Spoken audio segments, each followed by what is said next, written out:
So this project really began back in 2014 when Kelly and his team at the Department of Metropolitan Development came up with this idea. Then they set out to find the funds, which is not always the easiest thing to do with anything we do, right? But they identified grants, were able to not only identify the grants, but find that money and create the trail. So what we have are 7 interpretive signs that are marked throughout the area that mark some of the people, the places, and events that are important to our city's history that sometimes, or maybe even frequently, are overlooked when we're presenting our city's history. As Ashley said, the long-term goal is to get people so intrigued by what's happened in our past that they come into the Evansville African American Museum to learn more about our past and how culturally significant the trail and this building and the exhibit space in there are to our community.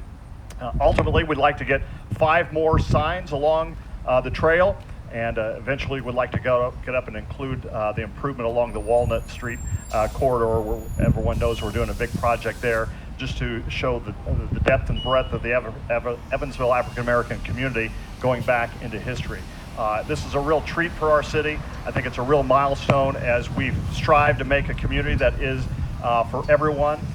We say E is for everyone. It's more than a lapel pin or a glossy magazine ad.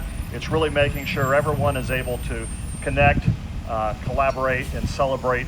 And this trail and this museum are important pieces and important steps to help us do that. Thanks for being here today, and it's a great way to celebrate our city. This is very important, not just to me, but it should be important to every citizen of Evansville, because Black history is something you have to go find in America. You have to go find it, because on every street corner there's not something named after an African American person. There's not something, a building isn't named after. I mean, Evansville, we have a few, but most people couldn't tell you why Buckner Tower was named Buckner Tower. It's named after Dr. George Buckner, who was the first African American United States ambassador to a foreign country. Most people don't know that. If you did a poll, I would think very few people would actually know that. So there's a lot of history to uncover in Evansville, and this trail, to be able to walk where things happen.